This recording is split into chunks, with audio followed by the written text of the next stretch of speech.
Gwan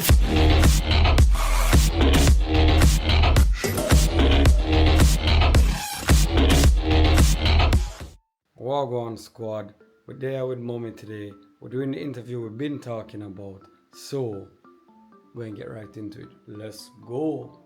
Good afternoon, squad.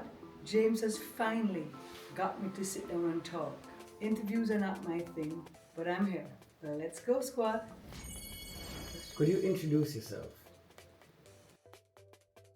I'm Jackie Stewart Leckler, proud mother of James, proud mother of Christina, Amanda, James, and Richard, proud Jamaican, and sometimes proud wife of Fuzzy. When and where were you born? I was born at the University Hospital of the West Indies, St. Andrew, Jamaica, on the 4th of February, 1968. 1968. How old that make you? Like 41? Sadly, apparently I'm 55, but let's not pretend and focus on that. Let's move on.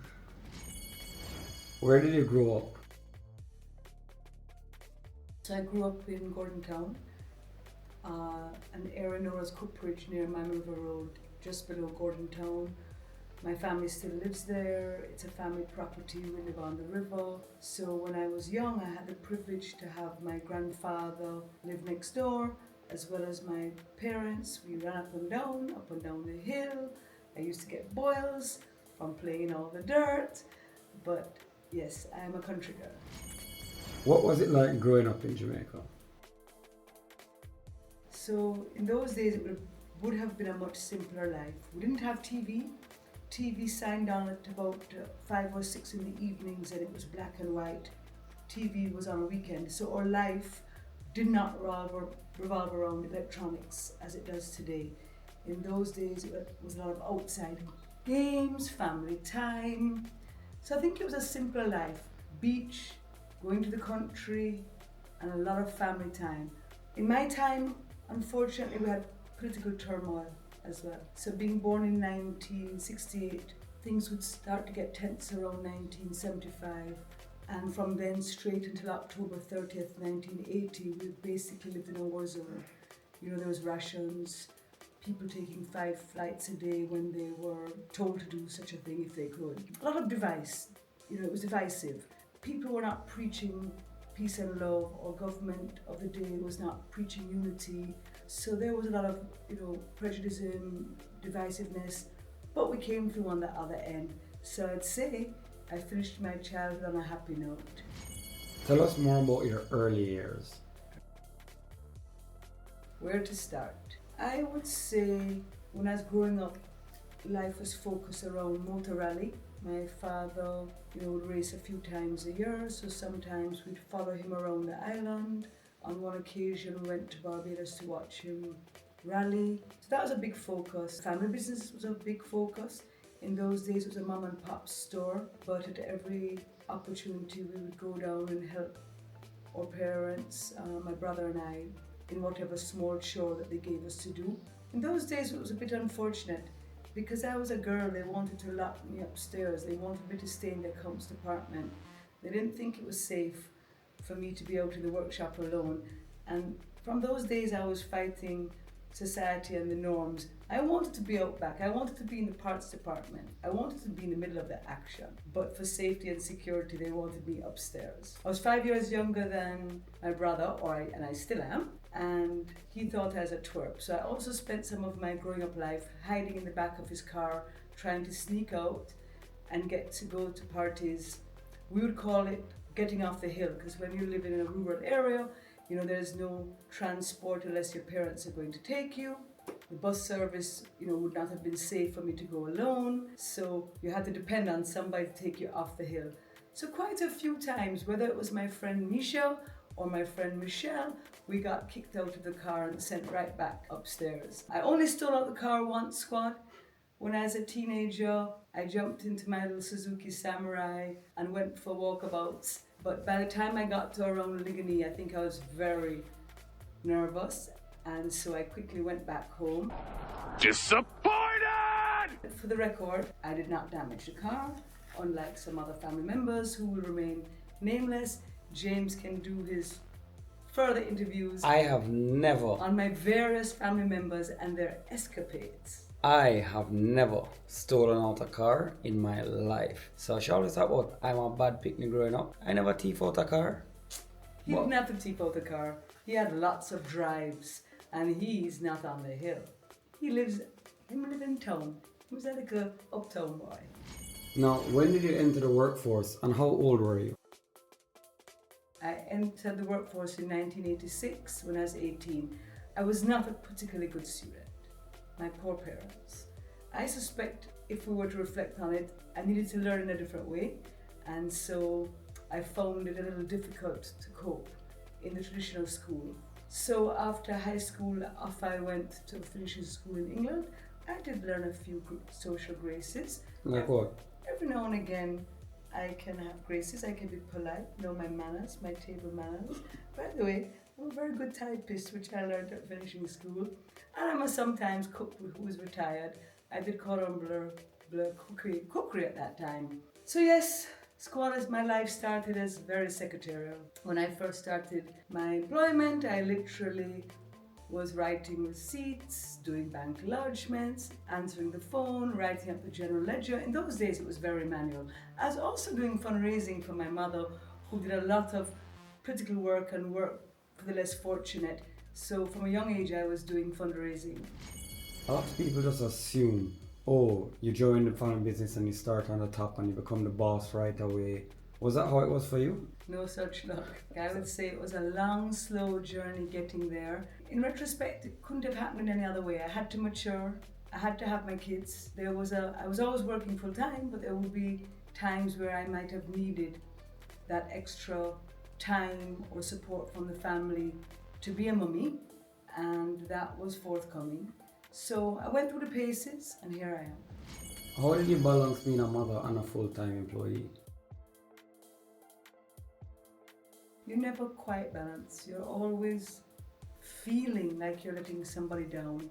And I think at the end of the day, how I coped was just by prioritizing, making lists, making sacrifices. Sometimes work came first, sometimes the kids came first. It was definitely a juggle. And I had a big support group. My parents were involved, family were involved, Fuzz's parents were involved, and we were fortunate enough to have support staff. So at the end of the day, I'm grateful for the support I had. Do you have any crazy or interesting stories like Dad when he got stranded on the island? I did give trouble, I did get into trouble, but I'm not sure if my stories are as crazy. So sadly, I did get suspended from school twice in 1 week, and that was a little bit sad. Really? So I was a bit naughty. I've never heard this one, Squad. So I got caught smoking, and Weed? Oh no, are you crazy? Cigarettes, tobacco. So I was on suspension for that. It was quite sad. And then during that suspension, I got suspended again because apparently the exam or the test that we borrowed was reported to school management, so clearly it was no longer a secret. What do you mean borrowed? Well, a dear friend of mine, I'd allow her to do her own interview and tell her own story, managed to get hold of the test. Actually, she may not have been the one who took it, but she certainly was the one that had the photocopier. So we did not expect one of our dear friends, who was actually the high school head boy, to tell on us. And sadly he told on us, so that was another suspension. Not that fish. And well, we didn't get to use the test. Growing up in Jamaica in the time when you grew up, when the world was a much more rough place, we didn't have as much niceties, technology, etc. And then being a woman in a third world country, did you ever find that stopped you from doing what you wanted to do and achieving what you set out to achieve? No, because James, I wouldn't say we didn't have niceties. I would say it was a different time. You don't know what you don't know. So before mobile phones, we didn't realize that we were out of touch. And in those days, we relied on the fax machine, or we'd go to Jam and Tell to send off our fax. My journey as a woman would not really have anything to do with the technology or the niceties. It might just be what was expected of you, maybe the patriarchal society that we have grown up in. And fortunately for me, My father quite liked that my mother was a boss, and so I feel that he empowered not only my mom to run things, but then by extension me, because I would have been mommy's mini-me. Are you happy and satisfied with your life as it is now? Absolutely. There's always a tension to do better, but I like to be mindful of the fact that I have 4 beautiful children. I have 4 beautiful grandchildren. I have my mother, my husband, my brother. I have beautiful family and friends. I need to be grateful for that. You know, things could be a lot different. At least I have life left in me, and I hope that with my children, we're going to continue creating some miracles. Christina asks, what's one thing you wish you knew when you were younger? I wish I knew that life, if you're lucky enough to be alive, life's a long journey. So there's a lot of tension to do so much. You know, I was in a rush to get married, in a rush to have kids, a rush. Stop and smell the roses. I wouldn't change anything for the world, but perhaps just to remember, we don't have to do everything in one day. Amanda wants to know, what's left on your bucket list? A little more traveling. Could be fun to do 1 or 2 more businesses. Could be fun to have some more babies. You can have more babies. Well, my children can have babies for me. So yeah, I look forward to more family time, more traveling. What's on my bucket list? Maybe doing something meaningful in a philanthropic sense. You know, we have been doing charitable works, but maybe something even more exciting. I don't know what that looks like yet. We have to give it some thought. There's nothing major because I'm grateful for who and where and what I am. And I'm guaranteeing you're not ready for this question from Richard. Oh no. What are the driving factors in your life that push you to continuously strive for success in both your personal and work life? I grew up in a household that was a bit chaotic, you know. My father was a functioning alcoholic, very hard worker. I think sometimes the disarray discombobulated me. It put me off of kilter. So what makes me strive is I like order. I like success. I like finishing a task. What drives me is legacy. What drives me is when I close my eyes, are my kids okay? At the end of the day, yes, I have, you know, grandchildren, but are they technically my responsibility? And maybe in some sense, yes, they are. But my overarching responsibility are the 4 beautiful children that I helped to bring onto this earth. Worry, have I done enough? Am I supportive enough? Am I helping them to get where they need to be? And of course, I really want and need good health for them also. Are you confident in your 4 children carrying on and building upon your legacy? Yes, each and every one of them is different. And I realize people will carry the torch differently, and that should be celebrated. So some will be the development managers, the dreamers, the entrepreneurs. Some will be the executors of the vision. What's more important for me, James, is that they love each other beyond reason, and in their striving to put their other sibling first, it prevents them from ever turning against each other. You know, keeping a generation going past 3 or 4 generations. Keeping a generation or business?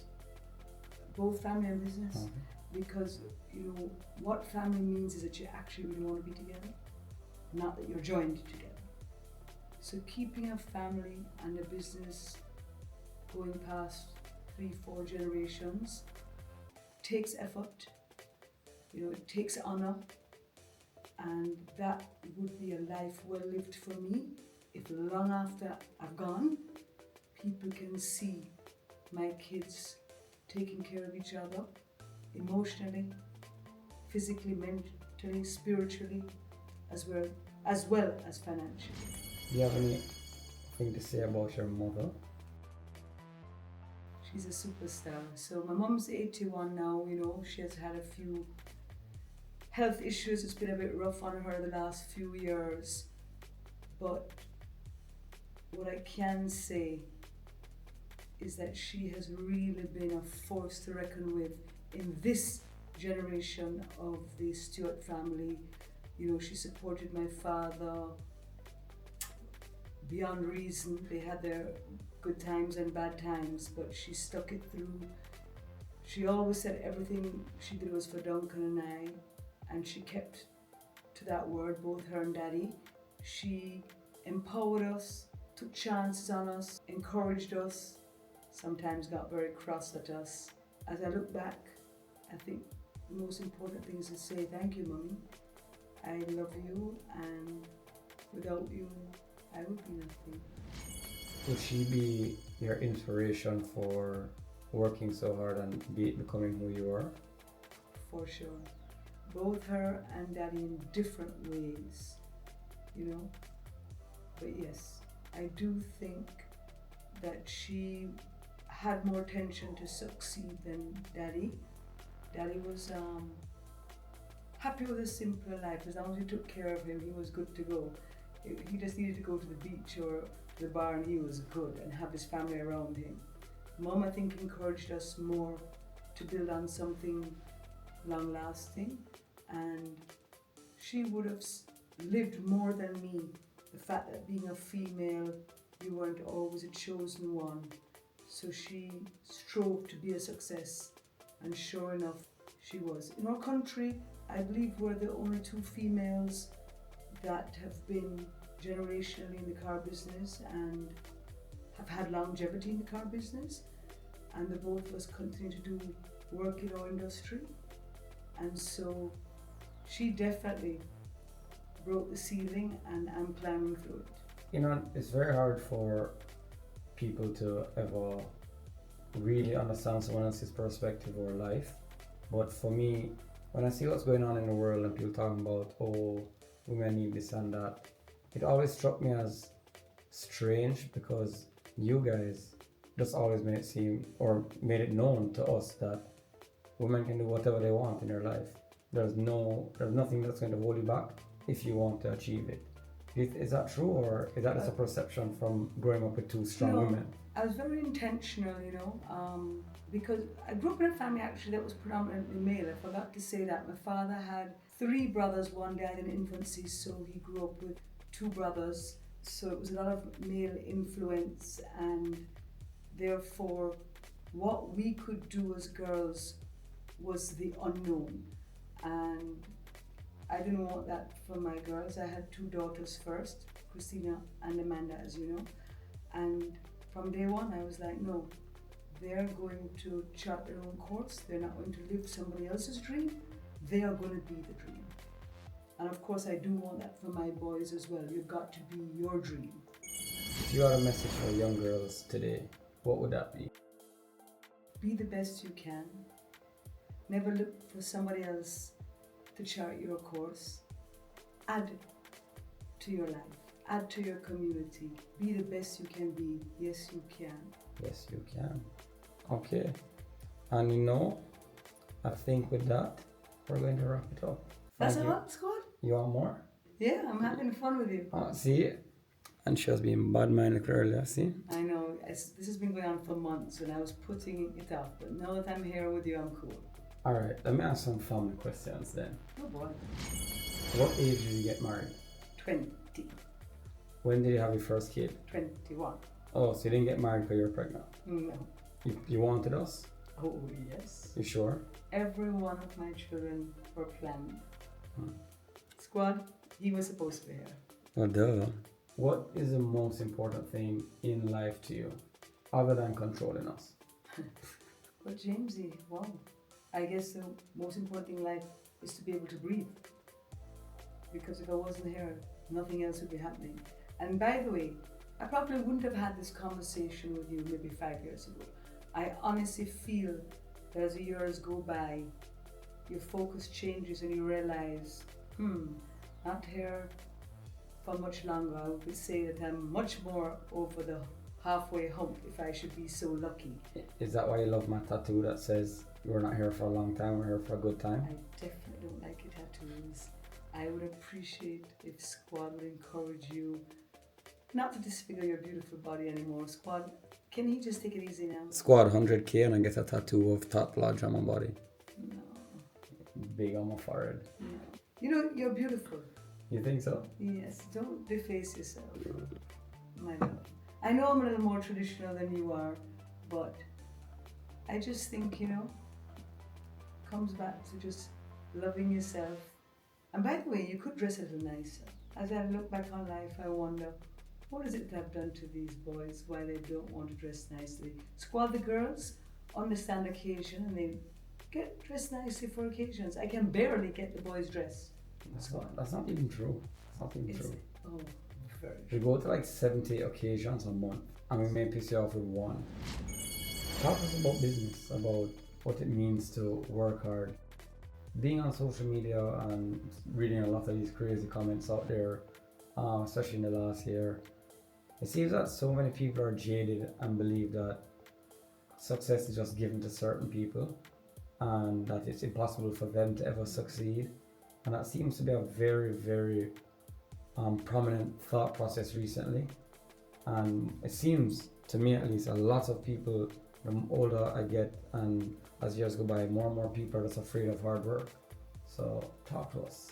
I would more say that it is a fact that people need a start, and that can look like many things.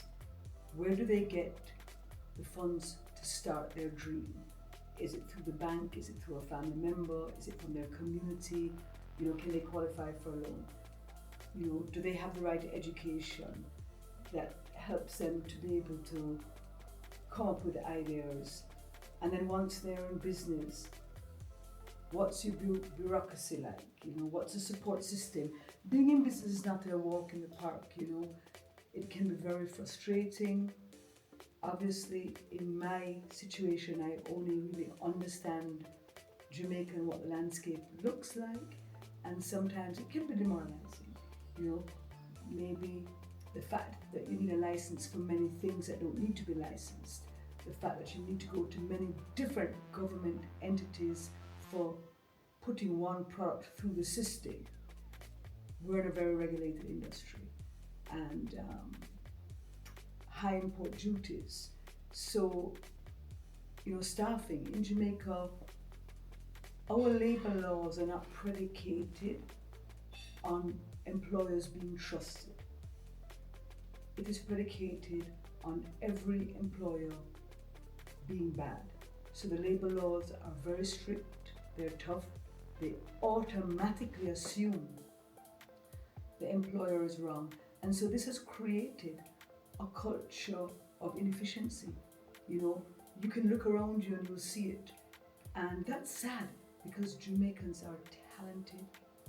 We always take the world by storm. Think about that in whatever we do. And therefore, if we could choose to view employment from a different lens, that it's a partnership, that sometimes there are reasons to no longer be together and to honor each side, we will create a better environment. And this is something that I would like to see happen. Maybe Jamaican Squad can give me their thoughts and tell me how could we get something like this going, where all partners, all stakeholders in the employment game see each other as a partner, as a friend, and not as an enemy. That we don't have to use holding on to our job for life as a way to get ahead. So what else? Basically, there's crime, there's violence. These are things that can be demoralizing as well, because you wonder to yourself, what do I need to do to keep my little family safe? And sometimes it's outside of our control. We can do things, but it really can be outside of our control. What do you think a person needs within themselves to achieve success? A strong and healthy family household, I think, would give any child a head start. Obviously, some people are born with talents that come out in spite and despite their circumstances.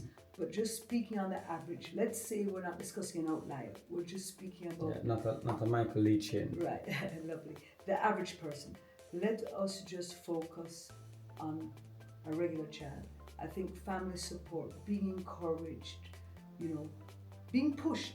Don't ever think that that doesn't count for something, because the pushing creates discipline. So when your parents don't allow you to do the bare minimum, I think it will foster that go-getterness in you. It will foster stickability, discipline.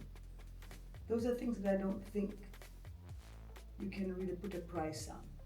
It's culture. So what we're talking about is building the person.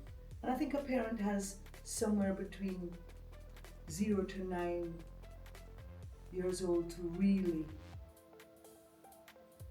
make meaningful changes in their child's life. Okay. Something that has always been very important in our family, passed down from grandma to you to us, has been philanthropy, helping others, doing as much as we can. Could you talk to us a little bit about why that's so important to you? I think it is showing our gratitude, and we have so much to be grateful for on many levels. We discussed it earlier. Thankful for good health, thankful for our aged stage in life, thankful for the blessings that we have. So Thankful for all our customers who we love greatly. absolutely. And there are always going to be people who have less than we do. And it's globally. This is not a Jamaica problem. There is poverty around the world. There is crime and violence around the world. People, we're going through a very uneasy time in the world where there seems to be different types of war happening in different areas of the world. And luckily where Jamaica's placed, we're not in the middle of that. But we need to be mindful that people suffer on a daily basis, and poverty is one of those markers of suffering. And so if those of us who are in a little better position can contribute to making someone's life a little happier, a little safer, why wouldn't we want to do that? That brings true joy. Well, Gwan Squad, thanks for watching the video. Very happy to have you guys here. Before you go, please just remember to like and subscribe. It'll mean the world to us. Thank you. See you soon.